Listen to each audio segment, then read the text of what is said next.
नमस्कार दोस्तों, स्वागत है आपका आज की हमारी एनसीईआरटी हिंदी की मैराथन क्लास 2 में। जिस बच्चे ने पहली क्लास नहीं देखी है वो देख सकता है। इसके अलावा जिस बच्चे ने बिल्कुल भी नहीं पढ़ा ना, तो चैनल पर बहुत कुछ अपलोड कर रखा है मैंने। पूरा हिंदी साहित्य कंप्लीट है, एनसीईआरटी के क्वेश्चन आंसर भी मिलेंगे। शॉर्ट वीडियो के द्वारा आपको शब्दकोश वाला पार्ट, हिंदी व्याकरण का बहुत कुछ मिलेगा कि कोई भी एग्ज़ाम में आने वाला प्रश्न वहाँ से बाहर नहीं जाता। बहुत कुछ अपलोड कर रखा है मैंने, तो अपनी सहूलियत के लिए आप लोग देख सकते हैं। आज की वीडियो शुरू करने से पहले एक छोटी सी जानकारी और है आपके लिए। आप जैसे ही चैनल के अबाउट में जाएंगे तो आपको एक टेलीग्राम का लिंक मिलेगा, ठीक है। तो आप टेलीग्राम को ज्वाइन कर सकते हैं ताकि कोई पीडीएफ वगैरह सेंड करनी पड़े तो मैं सेंड कर सकूँ, ठीक है। तो शुरू करते हैं फिर आज की क्लास। आज की क्लास का जो पहला प्रश्न है हमारा, रघुवीर सहाय जी मुख्य रूप से पेशे से क्या थे? तो उनका पेशा क्या था? उनका पेशा था पत्रकार, वो एक पत्रकार थे। इनका जन्म कब हुआ था? जन्म 1929 में हुआ था, लखनऊ उत्तर प्रदेश में। मृत्यु हुई थी 1990 में। ये समकालीन हिंदी कविता से जुड़े हुए थे, ठीक है। और इसके अलावा इनकी कविताएं दूसरे सप्तक 1951 में संकलित हैं, ठीक है, ये भी याद रखना है। और इनकी जो कविता है कैमरे में बंद अपाहिज है, कैमरे में बंद अपाहिज है, जो कि लोग भूल गए काव्य संग्रह में संकलित है। कैमरे में बंद अपाहिज, इसमें मतलब कि जो दूरदर्शन वाले होते हैं उन पर व्यंग किया गया है कि किस प्रकार से एक अपाहिज से कैसे वे तो के सवाल पूछते हैं कि आपकी टांग टूट गई है तो आपको कैसा लग रहा है। तो हकीकत में होता ही ऐसा है। तो उस कविता में ये सारी चीज़ें बता रखी हैं, ठीक है। तो आज की क्लास का हमारा ये दूसरा प्रश्न है, कैमरे में बंद अपाहिज कविता कौन से काव्य संग्रह में संकलित हैं?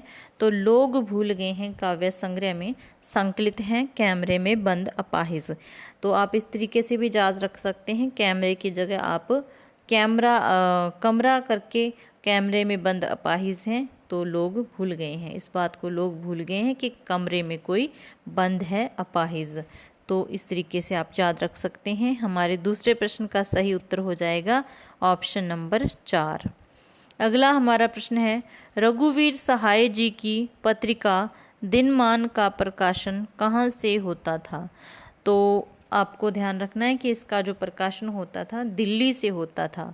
ये एक साप्ताहिक पत्रिका थी और 1965 में इसका जो प्रकाशन शुरू हुआ था, ठीक है, ये भी याद रखना है। एक इनकी पत्रिका थी कल्पना, जिसका संपादन होता था कहाँ से? हैदराबाद से। ये भी याद रखना है। कल्पना पत्रिका का संपादन पूछ लिया जाए तो प्रकाशन पूछ लिया जाए तो कहाँ से होता था? हैदराबाद से, ठीक है। अगला हमारा प्रश्न है, नीचे दी गई गजानन माधव मुक्तिबोध की रचनाओं में से कौन सा एक उपन्यास है? तो यहाँ पर उनका जो उपन्यास है वो हो जाएगा विपात्र। विपात्र एक उपन्यास है। काठ का सपना और सतह से उठता आदमी ये कथा साहित्य के अंतर्गत आते हैं। इसके अलावा भूरी भूरी खाक धूल इनका काव्य संग्रह है, ठीक है। तो ये भी आपने ध्यान रखना है कि भूरी भूरी खाक धूल एक कविता संग्रह है। काठ का सपना और सतह से उठता आदमी कथा साहित्य के अंतर्गत आते हैं और विपात्र एक उपन्यास है, ठीक है। आज भाई मेरा सोमवार का व्रत है अगर थोड़ी एनर्जी कम लगे तो मैनेज करना, ठीक है। पांचवा हमारा प्रश्न है, कवि शमशेर बहादुर सिंह के शब्दों में उनकी कविता अद्भुत संकेतों भरी, जिज्ञासाओं से अस्थिर, कभी दूर से शोर मचाती, कभी कान में चुपचाप राज की बातें कहती चलती है, ये विशेषताएं किस कवि की हैं? किस कवि की कविता की हैं? तो ये प्रश्न किसके बारे में कहा जा रहा है? किसकी कविता के बारे में पूछा जा रहा है? तो यहाँ पर हमारा सही आंसर हो जाएगा गजानन माधव मुक्तिबोध। इनके बारे में शमशेर बहादुर सिंह ने ये शब्द कहे हैं, ठीक है। सहर्ष स्वीकारा कविता में कवि किस अपराध के लिए दंड मांगता है? तो किस अपराध के लिए दंड मांगता है कवि? सहर्ष स्वीकारा कविता में प्रभु को भूल जाने के लिए। प्रभु को भूल जाने के लिए आपको बीच बीच में कविता की पंक्तियां भी ध्यान रखने हैं। उसमें कवि कहता है कि सचमुच मुझे दंड दो कि मैं भूलूं, मैं तुम्हें भूल जाने की भूल करूं, दक्षिण ध्रुवीय अंधकार अमावस्या शरीर पर चेहरे पर, इस तरीके से मतलब कि कहता है कि कवि कहता है मैं प्रभु को भूलने की जो भूल की है इसके लिए मुझे सजा ऐसी मिलनी चाहिए कि जो मेरा जीवन है वो दक्षिण ध्रुव की अंधकार अमावस्या के समान अंधेरे से भर जाए, जहाँ अंधेरा ही अंधेरा हो। ठीक है, तो कविताओं को एक बार पढ़ जरूर लेना, उनकी व्याख्या बीच से अगर कोई प्रश्न बने ताकि आप जवाब दे सकें। ठीक है, 7वां प्रश्न है मुक्तिबोध की कौन सी कविता फैंटेसी में की गई है? तो यहाँ पर हमारा सही आंसर हो जाएगा अंधेरे में। उनकी एक लंबी कविता है जो कि फैंटेसी में की गई है। ठीक है, अंधेरे में एक लंबी कविता, इसका पहला प्रकाशन किस पत्रिका में हुआ था? तो ये क्वेश्चन काफ़ी महत्वपूर्ण है। इसका जो पहला प्रकाशन हुआ था कल्पना पत्रिका में 1964 में हुआ था। ठीक है, ये भी ध्यान रखना है। और तब किसी और नाम से प्रकाशन हुआ था। किस नाम से हुआ था? अंधेरे के द्वीप, आशंका के द्वीप अंधेरे में। ध्यान आया? क्या था? आशंका के द्वीप अंधेरे में। ठीक है, आशंका के द्वीप अंधेरे में नाम से इसका प्रकाशन हुआ था कल्पना पत्रिका में 1964 में। ठीक है, अगला जो हमारा प्रश्न है मुक्तिबोध का काव्य संकलन चांद का मुंह टेढ़ा है एक बड़े कलाकार की स्केच बुक लगता है, यह किसने कहा है? तो यह कहने वाले कौन हैं? राम स्वरूप चतुर्वेदी। राम स्वरूप चतुर्वेदी जी ने मुक्तिबोध के काव्य संकलन को, कौन से काव्य संकलन को? चांद का मुंह टेढ़ा है किसी बड़े कलाकार की स्केच बुक के समान कहा है। ठीक है, इनमें से कौन सा सुमेलित नहीं है? तो ये है हिंदी साहित्य अकादमी पुरस्कार, ये एक आधा पूछा जा सकता है। तो अगेय को मिला था आंगन के पार द्वार पर। किस पर मिला था? आंगन के पार द्वार। कब? 1964 में। ठीक है, उसके बाद धूमिल को मिला था, सुदामा पांडे धूमिल को मिला था कल सुनना मुझे पर। कब मिला था? 1979 में। ठीक है, इसके बाद शिव मंगल सिंह सुमन को मिला था मिट्टी की बारात। शिव मंगल सिंह सुमन को मिला था मिट्टी की बारात पर। कब मिला था? 1974 में मिला था। ठीक है, ये याद रखना है। उसके बाद हमारा अगला ऑप्शन है चंद्रकांत देवताले। चंद्रकांत देवताले को मैं वक्त के सामने हूँ, मैं वक्त के हूँ सामने, इस पर मिला था। तो ये गलत हो जाएगा, इनको इस पर नहीं मिला था। मैं वक्त के सामने हूँ इस रचना पर हिंदी साहित्य अकादमी पुरस्कार मिला है, लेकिन मिला किसे है? गिरजा कुमार माथुर को मिला है। गिरजा कुमार माथुर को मिला है। कब मिला है? 1991 में मिला है। ठीक है, अगर चंद्रकांत देवताले को पूछा जाए तो उनको मिला है पत्थर फेंकता हूँ। किसके लिए मिला है? पत्थर फेंकता हूँ के लिए मिला है। कब मिला है? 2012 में मिला है। तो इतने पॉइंट इसके बारे में आपने अच्छे से याद रखने हैं। अगेय को मिला 1964 में, सीक्वेंस में लगाना भी पूछा जा सकता है। उसके बाद धूमिल को मिला 1979 में, 1979 में मिला है। शिवमंगल सिंह सुमन को मिला 1974 में और गिरजा कुमार माथुर को 1991 में। इसके बाद चंद्रकांत देवताले को मिला है 2012 में। ठीक है, अगला हमारा प्रश्न है ओ माध्यम क्षमा करना कि मैं तुम्हारे पार जाना चाहता हूँ। यह पंक्तियाँ किस कवि की हैं? तो ये किसकी हैं? ये हो जाएंगी शमशेर बहादुर सिंह की। जो शेर है वही तो पार जाना चाहेगा ना। ओ माध्यम क्षमा करना, मैं तुम्हारे पार जाना चाहता हूँ। 12वां हमारा प्रश्न है इनमें से बिंबधर्मी कवि कौन है? तो बिंबधर्मी कवि हमारे कौन हैं? शमशेर बहादुर सिंह बिंबधर्मी कवि। एक कवि से जितने प्रश्न बन सकते थे बनाने की मेरी पूरी कोशिश रही है। कौन सी कहानी को शेक्सपियर के नाटक टेम्पेस्ट का शायावाद माना जाता है। तो किस कहानी को माना जाता है? इंदुमती को माना जाता है। इसके अलावा किसी भी क्वेश्चन में डाउट लगे, आपको ऐसा लगे कि आंसर गलत है, तो मैं भी आपके साथ तैयारी कर रही हूँ, कभी मिस्टेक हो सकती है, तो बेझिझक आप कमेंट के द्वारा डिस्कस कर सकते हैं। ठीक है, तो इंदुमती कहानी के लिए कहा गया है कि ये शेक्सपियर के नाटक टेम्पेस्ट का शायावाद माना जाता है। अपने उपन्यास को गप वाइस्कोप किसने कहा है? गप वाइस्कोप कौन कहते हैं? तो कौन कहते हैं? मनोहर श्याम जोशी। भक्ति काल को हिंदी साहित्य का स्वर्ण युग किसने कहा है? तो कहने वाले हैं ये जॉर्ज ग्रियर्सन। कौन है? George Grierson. ये साहित्य के क्वेश्चन भी विच मैंने लिए थे कुछ। आगे एक व्याकरण का क्वेश्चन है, ये सीधा सीधा हमारी एनसीईआरटी बुक में ही पूछा हुआ है, तो हो सकता है कि पूछ लिया जाए। यह एक वर्णिक छंद है, इसे मनहरणवी कहा जाता है। तो ध्यान रखना है कि किस छंद को मनहरण कहा जाता है, ये भी प्रश्न बन सकता है। इसके प्रत्येक चरण में 31 वर्ण होते हैं। प्रत्येक चरण के 16वें और 15वें वर्ण पर यति होती है। प्रत्येक चरण का अंतिम वर्ण गुरु होता है। यह कौन सा छंद है? तो यह कौन सा छंद है? यह कवित्त हो जाएगा। कौन सा हो जाएगा? कवित्त हो जाएगा। अगला हमारा प्रश्न है, प्रभु प्रलाप सुनि कान विकल भय बानर निकर। प्रभु प्रलाप सुनी कान बिकल भय बानर निकर, आई गयु हनुमान जिमि करुणा महावीर रस में कौन सा अलंकार है? तो इसमें कौन सा अलंकार हो जाएगा? इसमें हो जाएगा सोरठा। कौन सा हो जाएगा? सोरठा। अलंकार नहीं, सॉरी, छंद हो जाएगा। कौन सा? सोरठा छंद हो जाएगा।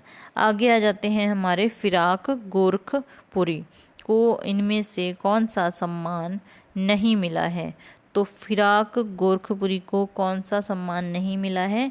उनको गुल्ले नगमा के लिए, ये याद रखना है कि किस रचना के लिए मिला है, ये भी ध्यान रखना है।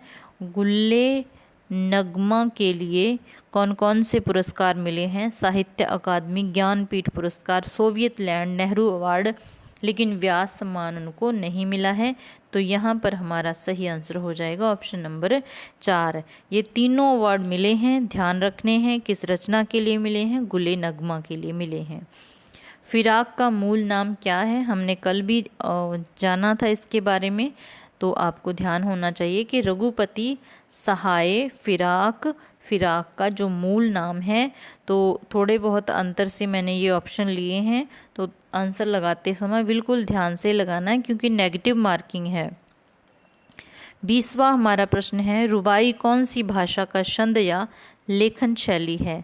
तो रुबाई एक उर्दू और फारसी भाषा का छंद या लेखन शैली है। उर्दू व फारसी मतलब दोनों भाषाओं का। इसमें 4 पंक्तियाँ होती हैं, ये भी ध्यान रखना है। पहली, दूसरी और चौथी पंक्ति पर तुक होता है। तुक को काफिया कहा जाता है, ये भी पूछा जा सकता है। ठीक है, तुक को काफिया कहा जाता है। और तीसरी पंक्ति स्वछंद होती है। तीसरी जो पंक्ति वो स्वछंद होती है, स्वतंत्र होती है। पहली, दूसरी, चौथी पर तुक होता है। ठीक है, तो 4 पंक्तियां होती हैं इसमें रुबाई में, और रुबाई उर्दू व फारसी भाषा का छंद या लेखन शैली है। ठीक है, हाँ जी। तो हमारा अगला प्रश्न है, यशोधर बाबू के चरित्र की इनमें से कौन सी विशेषता नहीं है? तो यशोधर बाबू संवेदनशील थे, ठीक है, अपरंपरावादी नहीं थे, संस्कारी थे, कर्मठ व परिश्रमी थे। तो कौन सी विशेषता नहीं थी? वो अपरंपरावादी नहीं थे, परंपराओं से जुड़े हुए थे। ठीक है, तो यही हमारा सही आंसर हो जाएगा। नेक्स्ट प्रश्न है, यशोधर बाबू प्रतिदिन दफ्तर से लौटकर कौन से मंदिर जाते थे? तो कौन से मंदिर जाते थे? बिड़ला मंदिर जाते थे। इम्पोर्टेंट प्रश्न है, याद रखना है, बिड़ला मंदिर में जाते थे। यशोधर बाबू ने 10वीं की परीक्षा कहाँ से उत्तीर्ण की थी? तो अल्मोड़ा से की थी। कहाँ से की थी? अल्मोड़ा से की थी। आपने बताना है कि ये किस रचना के पात्र हैं।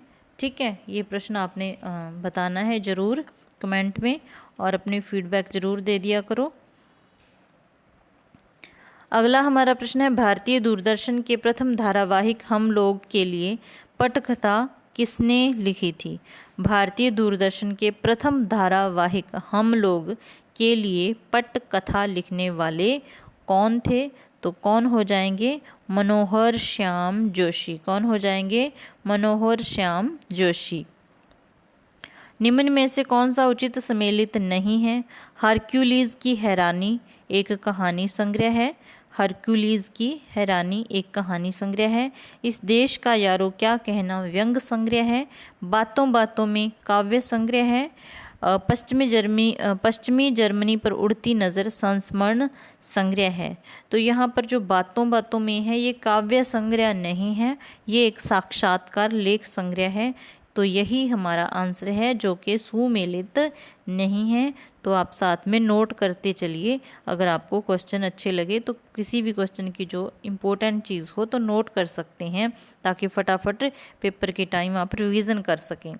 इनमें से कौन सी रचना का संबंध मनोहर श्याम जोशी से नहीं है? तो पहली रचना है कुरु कुरु स्वाहा। पहली कौन सी रचना है? कुरु कुरु स्वाहा। उसके बाद है क्याप। उसके बाद है क्याप। आगे देखते हैं कैसे किस्सा गो। कैसे किस्सा गो, मंदिर घाट की पौड़ियाँ। ठीक है। फिर पांचवी जो रचना है वो एक दुर्बल व्यक्तित्व। तो ये सारी ही रचनाएं किसकी हैं? मनोहर श्याम जोशी की हैं। ये सारी ही रचनाएं किसकी हैं? मनोहर श्याम जोशी की हैं। मैंने 5 रचनाएं इसलिए ली हैं ताकि आपको ध्यान में हो जाए कि कौन कौन सी रचना मनोहर श्याम जोशी की है। ठीक है।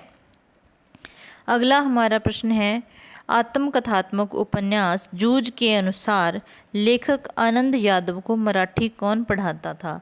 तो जो आत्मकथात्मक विधा का शैली का उपन्यास है जूझ, उसके लेखक हैं आनंद यादव। ठीक है, आनंद यादव। और उनको मराठी कौन पढ़ाता था? तो यहाँ पर वो आपने नाम बताना है। तो यहाँ पर श्री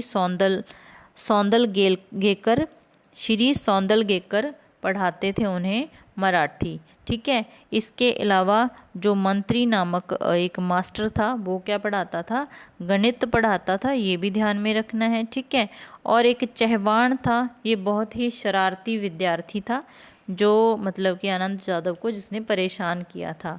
जो बसंत पाटिल था वो एक दुबला पतला सा विद्यार्थी था, पढ़ने में बहुत ही होशियार था। तो ये चारों ही पात्र हैं जूझ के। ठीक है, उपन्यास के। तो ये चारों पात्रों के बारे में आपने याद रखना है कि इनका क्या क्या मतलब इनकी भूमिका थी। आनंद यादव का जन्म कब हुआ था? तो आनंद यादव का जन्म हुआ था 1935 में। कब हुआ? 1935 में। आनंदा के पिताजी अपना पूरा दिन बाजार में किसके साथ बिताते थे? ठीक है। क्यों? मतलब कि जो आनंदा थे उनको पढ़ने नहीं देते थे उनके पिताजी, खेत के कामों में लगाए रखते थे और खुद सारा टाइम इधर उधर व्यतीत कर देते थे। ठीक है। तो कहाँ अपना समय व्यतीत करते थे? वो रखमा बाई थी एक, जिसके पास अपना पूरा दिन खराब करके आते थे। अगला हमारा प्रश्न है, अतीत में दवे पाम रचना किसकी है? अतीत में दवे पाम रचना किसकी है? ओम थानवी की है। अच्छे से याद रखनी है। अतीत में दवे पाम के लेखक कौन हैं? ओम थानवी। मोहनजोदड़ो से मिलने वाले महाकुंड के बारे में कौन सा कथन लंबाई चौड़ाई गहराई को लेकर सही है? तो एग्जामिनर का कुछ पता नहीं होता कौन सा क्वेश्चन बना दे, तो ध्यान रखना है लंबाई कितनी थी? 40, चौड़ाई 25 और गहराई कितनी थी? 7 मीटर। ठीक है। आगे कौन सा शहर मोहनजोदड़ो की शैली पर बसाया गया है? तो कौन सा शहर बसाया गया है? चंडीगढ़। कौन सा शहर? चंडीगढ़। ओम थानवी जी 1980 से 1999 तक 9 वर्ष कौन सी पत्रिका में रहे? तो राजस्थान पत्रिका में ये रहे थे 1980 से लेके 1989 तक। कौन सी पत्रिका? राजस्थान पत्रिका। मोहनजोदड़ो का क्षेत्रफल कितना बताया गया है? तो 200 हेक्टेयर बताया गया है मोहनजोदड़ो का क्षेत्रफल। अतीत में दवे पाम रचना में ये चीज़ें स्पष्ट लिखी हुई हैं। एन फ्रैंक की चिट्ठियाँ किसे संबोधित हैं? मोस्ट इम्पोर्टेंट क्वेश्चन है। तो किसे संबोधित हैं? गुड़िया किट्टी को। किसे? गुड़िया किट्टी को। एन फ्रैंक का जन्म किस देश में हुआ था? तो किस देश में हुआ था? जर्मनी में हुआ था। ठीक है। अगला हमारा प्रश्न है, एन फ्रैंक की डायरी किस समय लिखी गई थी? तो ये लिखी गई थी 2 जून 1942 से 1 अगस्त 1944 तक। 2 जून 1942 से 1 जून 1944 तक ये लिखी गई थी। ये डेट आपने अच्छे से याद रखनी है। ठीक है। हाँ जी, नेक्स्ट प्रश्न है, 1972 में प्रकाशित जनता का आदमी कविता किस कवि की है? तो यहाँ पर सही आंसर हो जाएगा आलोक धनवा। कौन हो जाएंगे? आलोक धनवा। इनका जन्म हुआ था 1948 ईस्वी में। कहाँ हुआ था? मुंगेर विहार में हुआ था 1948 में। ठीक है। दुनिया रोज बनती है इनका एकमात्र संग्रह है। कौन सा? दुनिया रोज बनती है। ठीक है। नेक्स्ट क्वेश्चन है, हरिवंश राय बच्चन का निधन किस वर्ष में हुआ? तो 2003 में इनका निधन हुआ था। कहाँ हुआ था? मुंबई में हुआ था। ये भी ध्यान रखना है। ठीक है। 1956 में प्रकाशित चक्रव्यूह किसका काव्य संग्रह है? तो ये हो जाएगा कुंवर नारायण सिंह का। कौन सा हो जाएंगे इनके कवि? कुंवर नारायण सिंह। 1956 में प्रकाशित हुआ था चक्रव्यूह। ठीक है। कुंवर नारायण सिंह। नेक्स्ट प्रश्न है, सीढ़ियों पर धूप काव्य संग्रह किस कवि का है? सीढ़ियों पर धूप काव्य संग्रह किसका है? तो ये हो जाएगा रघुवीर सहाय का। किसका हो जाएगा? रघुवीर सहाय का। आधुनिक हिंदी कविता की महत्वपूर्ण रचना मानी जाने वाली कविता रामदास किसकी है? तो रामदास कविता किसकी है?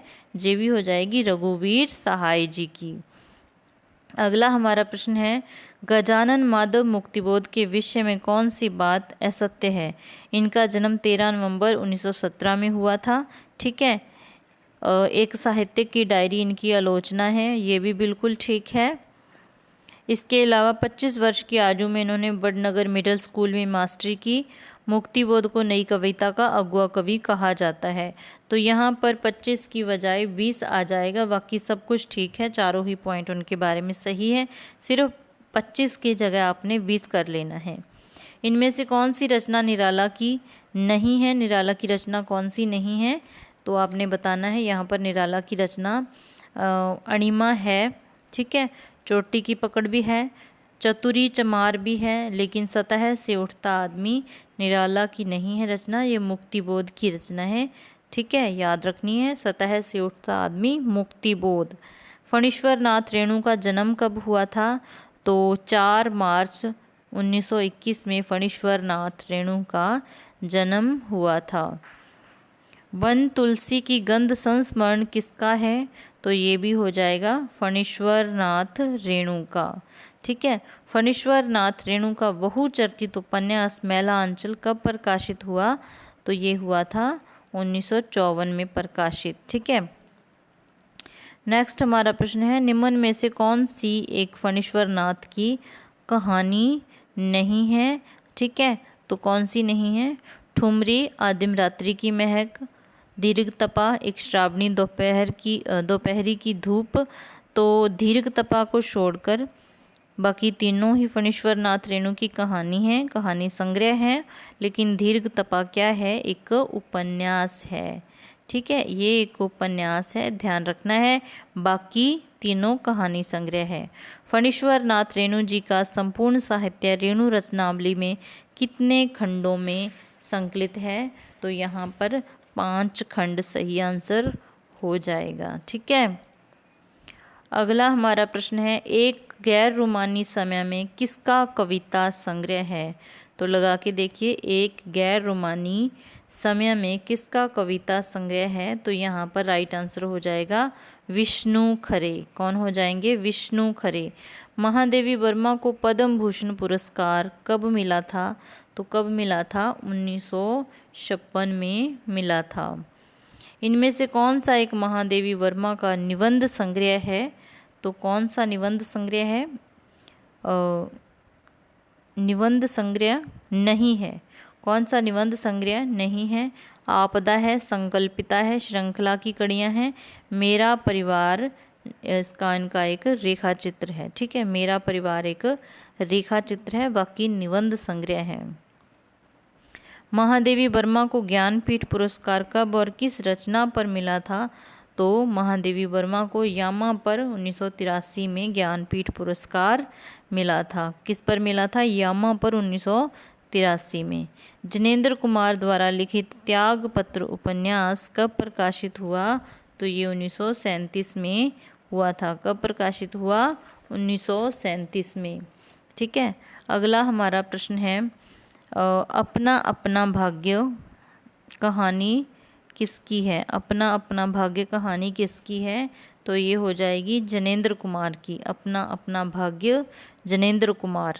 ठीक है, कहनी अनकहनी निबंध संग्रह किसका है? कहनी अनकहनी निबंध संग्रह धर्मवीर भारती का है। किसका है? धर्मवीर भारती का है। नेपाली क्रांति कथा रिपोर्टाज किसकी कृति है?